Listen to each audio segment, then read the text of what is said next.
Arthur Meighen, Book 1, The Door of Opportunity, a biography in 3 volumes by Roger Graham.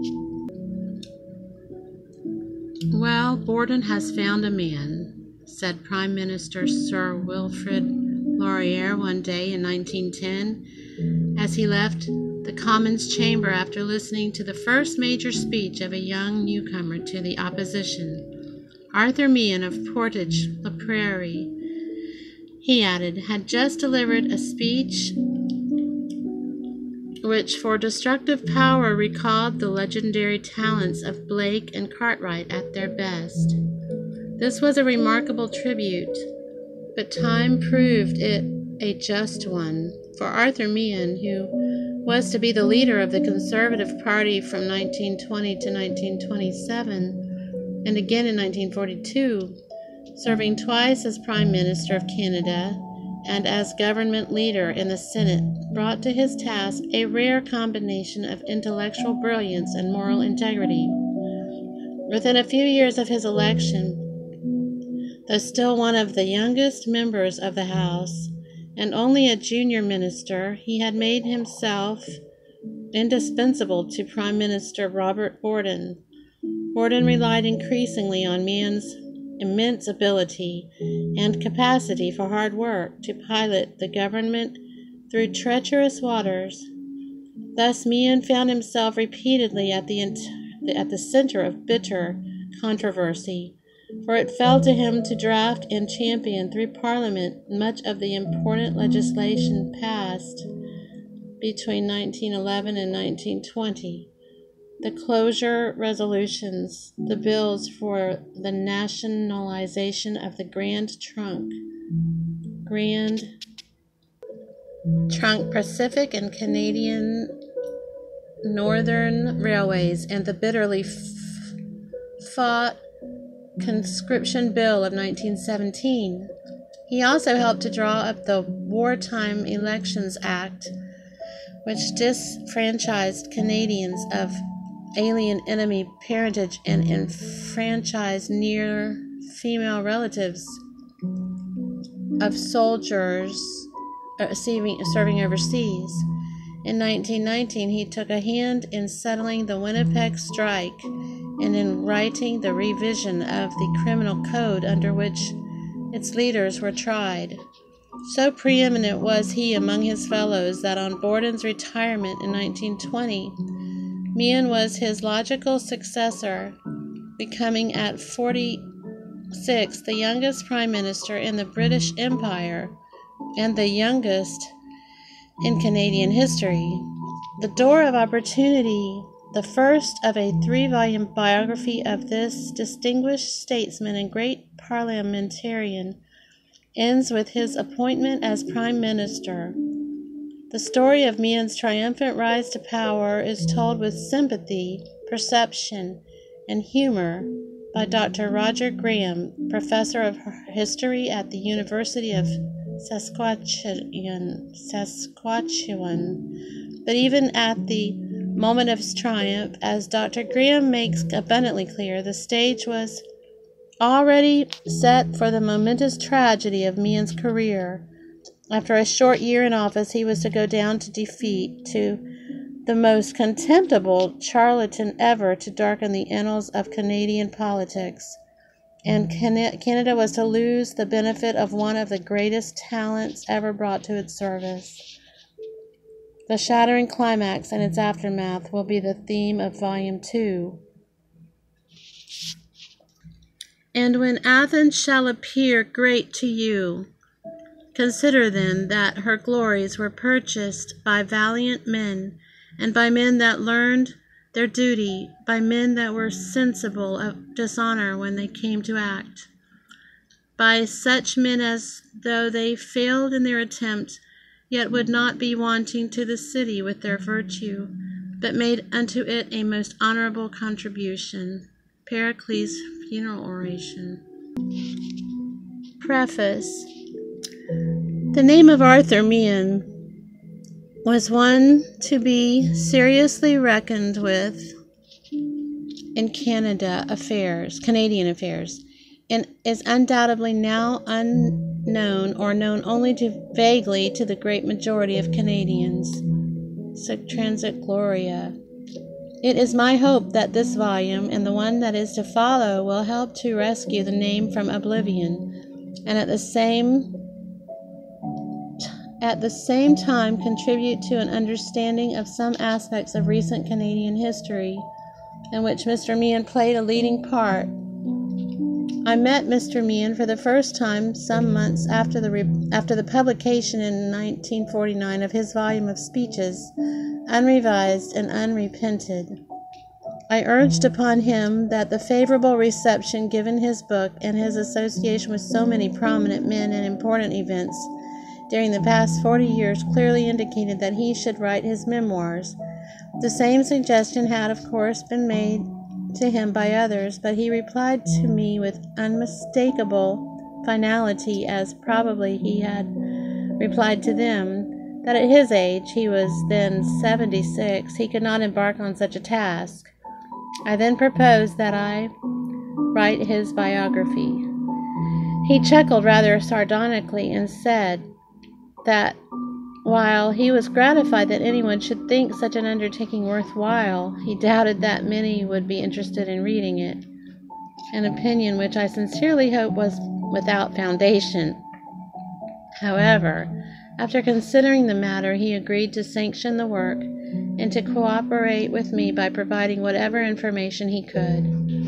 It was at about that time that the rather elaborate arrangements for the preparation of William Lyon Mackenzie King's official biography were announced, and Mr. Meighen may well have reflected ruefully on the contrast between the impressive talents and other resources being devoted to that enterprise and the comparatively inauspicious circumstances under which it was proposed to write the story of his own life. A distinguished political scientist was retained as author of Mr. King's biography, and he was to enjoy the help of a considerable staff of expert assistants, to say nothing of generous financial support from a great American foundation. On the other hand, I was, with every good reason, totally unknown to Mr. Meighen, though he was quite well acquainted with a number of my relatives, with whom he had grown up and gone to school near St. Mary's. Indeed, I am inclined to think, for it would be consistent with his strong loyalty to old friends and associates, that he authorized my work simply because he respected my heredity. He had little or nothing else to go on, although I am fully and solely responsible for what the following pages contain, since this has been an individual and not a collective project.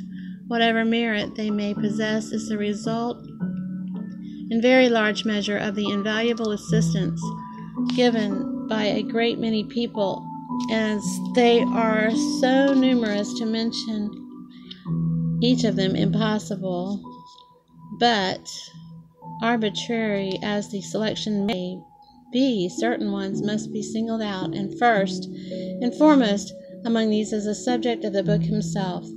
From the outset, Mr. Meighen was unsparing of time and effort in facilitating my work. He was always ready to talk to me, to write to me, to prepare notes and memoranda for my use, and to let me consult his papers and records.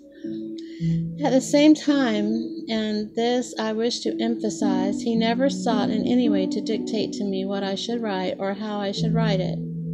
He always said that I must be completely free to decide for myself how the job should be done, and he invariably showed a scrupulous respect for that principle. I cannot adequately express my gratitude to him for this, and for his help, hospitality, and unfailingly gracious courtesy. To have had his friendship, to have spent a good deal of time in his company, and to have listened to his conversation was an honor and a privilege which I would exchange for nothing else.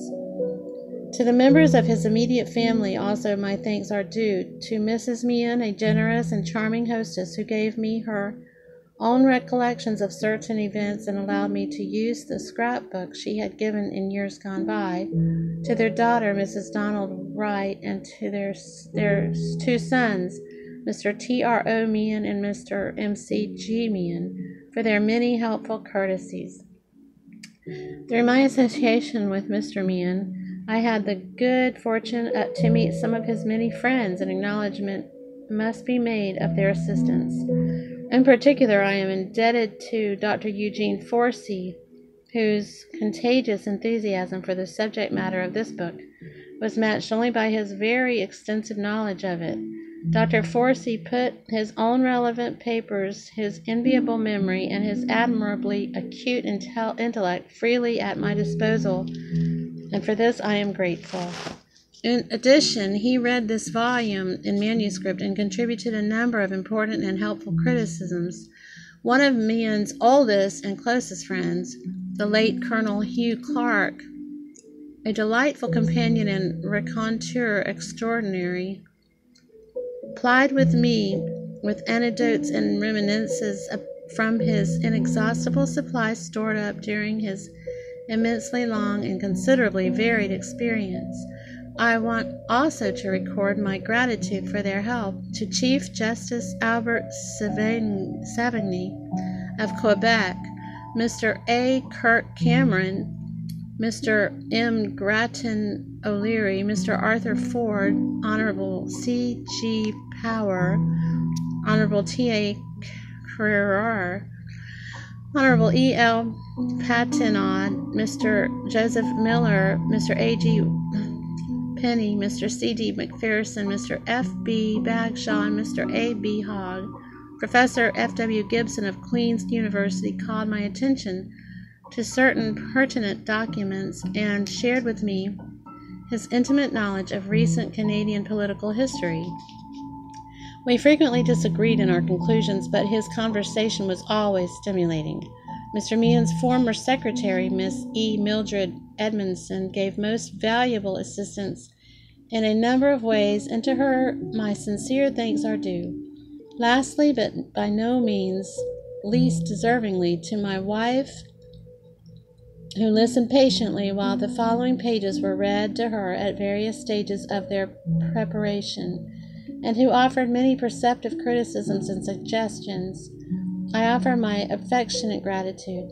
I have had the advantage of generous financial help from the University of Saskatchewan, the Canadian Social Science Research Council, and the Harold Adams Innes Fund provided by the Rockefeller Foundation, and administered by the University of Toronto, where I had the privilege of being research associate in the Department of History during the session of 1957 to 58. I wish to thank the staffs of the Public Archives of Canada, the University of Toronto Library, the Provincial Library of Manitoba, the Saskatchewan Legislative Library, and the Reference Division of Toronto Public Library for many courtesies extended. I am grateful, too, for the editorial work skillfully done by the staff of Clark, Irwin and Company Limited, and especially to Mrs. Patricia Beccari, who prepared the index. Roger Graham, University of Saskatchewan, August 1960.